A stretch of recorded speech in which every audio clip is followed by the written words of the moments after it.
नमस्ते। सोचिए, दुनिया का जो सबसे पुराना ग्रंथ है ऋग्वेद, क्या हो अगर वो सिर्फ पूजा पाठ की किताब न हो, बल्कि वो चेतना के विकास का एक गुप्त नक्शा हो। आज हम श्री अरबिंदो की एक बिल्कुल ही अलग व्याख्या के जरिए वेद के इसी रहस्य से पर्दा उठाएंगे। तो चलिए इस रहस्य की परतों को एक एक करके खोलते हैं। क्या ऐसा हो सकता है कि वेद, जिसे सदियों से सिर्फ देवताओं की स्तुति माना जाता रहा है, असल में हमारे मन के अंदर छिपे हुए ब्रह्मांड का दरवाजा हो? श्री अरविंदो का यही मानना था कि वेद के हर शब्द में एक बहुत गहरा मनोवैज्ञानिक कोड छिपा है, जिसे समझना जरूरी है। अच्छा, जरा कल्पना कीजिए, 19वीं सदी का समय है और पश्चिमी विद्वान पहली बार वेद का अध्ययन कर रहे हैं। उन्हें इसमें क्या दिखाई देता है? उन्हें लगता है कि ये कुछ आदिम लोग हैं जो बारिश, धूप और आग जैसे कुदरती देवताओं से डरकर बस उनकी पूजा कर रहे हैं। ये एक बहुत ही, कह सकते हैं, ऊपरी नजरिया था। मतलब क्या हजारों साल पहले के हमारे पूर्वज इतने सीधे साधे थे कि वो सिर्फ गाय, बारिश और लड़ाई में जीत के लिए ही जी रहे थे? पश्चिमी विद्वानों ने तो यही मान लिया। उन्होंने वेद को एक ऐसी किताब की तरह देखा जिसमें कोई गहरा ज्ञान नहीं, बस दुनियावी चीजों की मांग थी। पर क्या वाकई में यही सच है? और यहीं पर श्री अरबिंदो ने एक ऐसा सवाल खड़ा किया जिसका जवाब किसी के पास नहीं था, कि भाई अगर वेद इतने ही सरल और एक तरह से बचकाने थे, तो फिर अचानक उपनिषदों में ब्रह्म और आत्मा जैसे इतने गहरे दार्शनिक विचार कहाँ से आ गए? ये तो कुछ ऐसा हो गया जैसे कोई छोटा बच्चा रातों रात आइंस्टीन बन जाए। इस पहेली का जवाब किसी के पास नहीं था। ये सवाल सिर्फ इतिहासकारों के लिए नहीं, बल्कि हम सबके लिए सोचने वाला है। ज्ञान का ये जो अचानक विस्फोट हुआ, ये कैसे हुआ? क्या हमारे इतिहास का कोई जरूरी हिस्सा हमसे छूट गया है?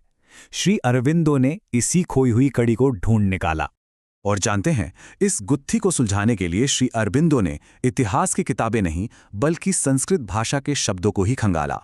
और उन्हें जो मिला वो किसी खजाने से कम नहीं था। उन्होंने पाया कि वैदिक ऋषि एक ऐसी गुप्त भाषा का इस्तेमाल करते थे जिसके हर शब्द के दो मतलब थे। इसे एक तरह का दिव्य बीजगणित या डिवाइन अलजेब्रा कह सकते हैं। जैसे गणित में हर सिंबल की एक वैल्यू होती है, वैसे ही वेद में हर शब्द का एक बाहरी सीधा साधा अर्थ था जो आम लोगों के लिए था, लेकिन उसके ठीक नीचे एक और गहरा मनोवैज्ञानिक अर्थ छिपा था जो सिर्फ ज्ञानियों के लिए था। एक उदाहरण लेते हैं, घृत शब्द का। अब बाहरी तौर पर तो इसका मतलब है घी, जो यज्ञ में डाला जाता है, लेकिन इसका गहरा मनोवैज्ञानिक अर्थ है मन की रोशनी या ज्ञान का प्रकाश। तो जब ऋषि यज्ञ में घृत डालते थे तो वो असल में अपने मन में ज्ञान का प्रकाश जगा रहे थे। है ना ये कमाल की बात? तो ठीक है, अब जब ये चाबी हमारे हाथ लग गई है, तो चलिए वेद के सबसे बड़े रहस्य का दरवाजा खोलते हैं। देवता, क्या वे सच में आसमान में रहते हैं या फिर हमारे ही अंदर? अब तक तो यही माना जाता रहा है कि इंद्र बारिश के देवता हैं, सूर्य गर्मी के। लेकिन क्या हो अगर ये देवता सिर्फ बाहरी शक्तियां नहीं, बल्कि हमारे मन की भीतरी ताकतें हों? चलिए जरा इस नई नजर से देखते हैं। अग्नि को ही ले लीजिए। वो सिर्फ लकड़ी जलाने वाली आग नहीं, बल्कि हमारे अंदर की वो आग है, वो इच्छा शक्ति है जो हमें कुछ बड़ा करने के लिए प्रेरित करती है। जब भी कोई अपने लक्ष्य को पाने के लिए पूरी तरह से जुट जाता है, तो समझिए कि उसके अंदर की अग्नि जल रही है। वेद में बार बार आर्य और दस्यु के बीच लड़ाइयों का जिक्र आता है।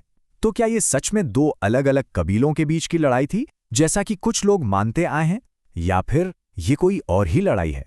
श्री अरबिंदो का कहना है कि ये लड़ाई किसी जमीन के टुकड़े के लिए नहीं, बल्कि हमारे मन के अंदर लड़ी जा रही थी। दस्यु कोई इंसान नहीं, बल्कि हमारे अंदर का अंधेरा है, हमारा डर, हमारा लालच है। और आर्य वो है जो इस अंधेरे से लड़कर अपने अंदर रोशनी पैदा करता है। अच्छा, अब बात करते हैं यज्ञ की। क्या ये सिर्फ आग में घी और सामग्री डालने का एक कर्मकांड है, या फिर ये हमारे जीवन को बदलने का एक वैज्ञानिक फॉर्मूला है? देखिए ये कितना सरल और कितना गहरा है।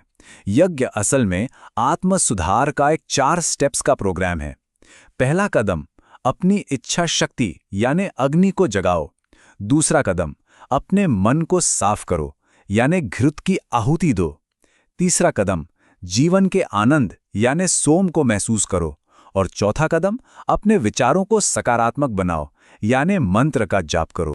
श्री अरबिंदो के शब्दों में कहें तो यज्ञ का असली मकसद स्वर्ग में कोई जगह पाना नहीं है, बल्कि इसी धरती पर, इसी जीवन में स्वर्ग को उतार लाना है। मतलब ये इंसान को देवत्व तक ले जाने की एक प्रक्रिया है। तो सवाल उठता है कि आखिर इस सब का मकसद क्या है?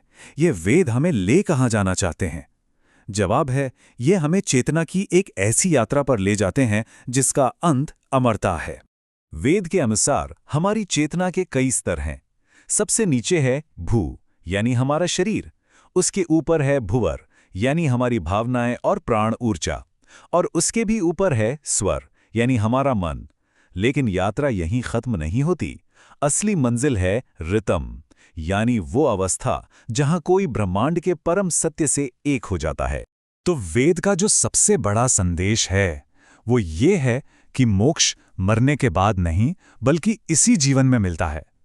यह एक ऐसी अवस्था है जहां दुख, भय और मृत्यु का कोई स्थान नहीं रह जाता।